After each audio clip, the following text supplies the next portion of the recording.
তৃণমূলের আনা প্রস্তাবে অপসারিত তুফানগঞ্জ পুরসভার তৃণমূল চেয়ারপারসন 10 কাউন্সিলরকে কলকাতায় ডেকে পাঠালো মুখ্যমন্ত্রী। তুফানগঞ্জ পুরসভার চেয়ারপারসনের বিরুদ্ধে আনা অনাস্থা প্রস্তাব পাশ হয়ে গেল। বৃহস্পতিবার 3 কাউন্সিলরের ডাকে আস্থা ভোট হয়। এদিন চেয়ারপারসন কৃষ্ণা ঈশ্বর, ভাইস চেয়ারম্যান তনু সেন সহ দলের 12 জন কাউন্সিলর উপস্থিত ছিলেন। সেখানে সংখ্যা গরিষ্ঠতার ভিত্তিতে কৃষ্ণা ঈশ্বরকে সরিয়ে ভেঙে দেওয়া হয় পুরো ভোট। তবে এই ঘটনার কিছু পরেই তুফানগঞ্জ পৌরসভায় এসে উপস্থিত হন জেলা তৃণমূল কংগ্রেসের সভাপতি অভিজিৎ ভৌমিক। দীর্ঘক্ষণ ওই 10 বিক্ষুব্ধ কাউন্সিলরকে নিয়ে সভা করার পর সভা ছেড়ে বেরিয়ে যান জেলা সভাপতি। তবে সংবাদ মাধ্যমের কাছে সেভাবে মুখ খোলেননি তিনি। এদিকে গোটা বিষয়ে জেলা সভাপতির হস্তক্ষেপের পরেও এখনো পর্যন্ত কোনো সমাধান সূত্র মেলেনি। তবে সূত্রের খবর, ইতিমধ্যে সেই 10 কাউন্সিলরদের কলকাতায় ডেকে পাঠিয়েছেন মুখ্যমন্ত্রী মমতা বন্দ্যোপাধ্যায়।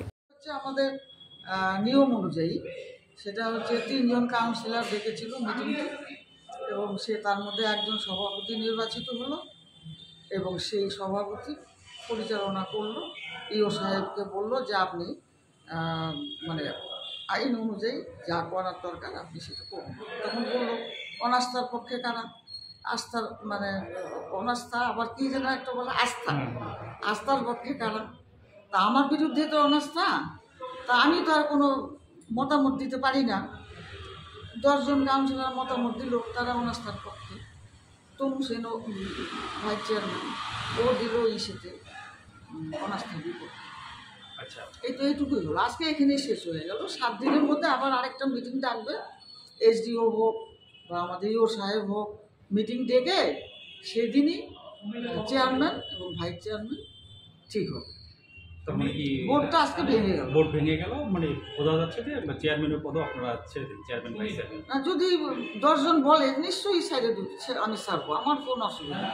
আমি তো কোনো দুর্নীতি করি নেই, আমি মাথা উঁচু করে সরে যাব, আমার তো কোনো দুর্বলতা নেই। Thank you.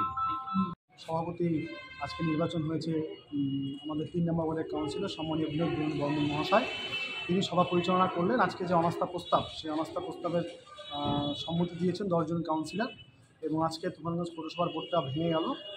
নতুন ভোট আগামী 1 সপ্তাহের মধ্যে সম্ভবত হয়ে যাবে। যারা নতুন আসছে তাদের প্রতি আমাদের শুভেচ্ছা রইল। তার কারণ হচ্ছে আমরা চেয়ারে ছিলাম এতদিন, কাজ করেছি মানুষের জন্য, এবং আগামী দিনে আর যারা আসবেন চেয়ারে বসতে চলেছেন তারাও মানুষের জন্য কাজ করবে। আমাদের একই দলের কাউন্সিলররাই চেয়ারে বসবেন, তাদের প্রতি আমার শুভেচ্ছা এবং ভালোবাসা। তার মানে কি এটাই বোঝাচ্ছে যে আপনারা রিজাইন? না, রিজাইনের ব্যাপার নেই। চেয়ার আজকে অনাস্থার মধ্যে দিয়ে ভোটটা ভেঙে গেল, অনাস্থার মধ্যে দিয়ে ভোটটা ভেঙে গেল। নতুন যারা চেয়ারে বসছেন তাদের স্বাগত জানাচ্ছেন? হ্যাঁ, আগামী দিনে যারা চেয়ারে বসবে অবশ্যই স্বাগত জানাবো। কি বলবে?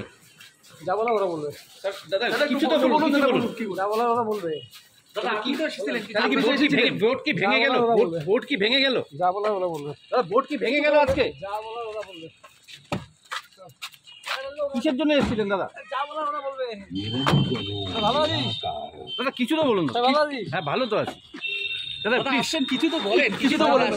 যা বলা ওরা বলবে। না না, সে তো বলবে। জেলা সভাপতি হিসেবে আপনি প্লিজ বলুন। জেলা সভাপতি হিসাবে কেন আসলেন আজকে?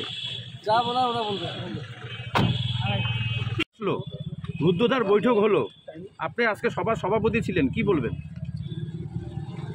বিশেষ পরিস্থিতিতে আমাদের মাননীয় মুখ্যমন্ত্রী মমতা ব্যানার্জির নির্দেশ মতো আপাতত 18 তারিখ পর্যন্ত আমাদের যে প্রসিডিংস, মানে 18 তারিখের আগে পর্যন্ত আমাদের প্রসিডিংস মানে স্টপ থাকবে, এইটুকুই খবর আপনার। মানে তাহলে কি ভোট ভাঙলো না? সেটা আপনারা বুঝতেই পারেন।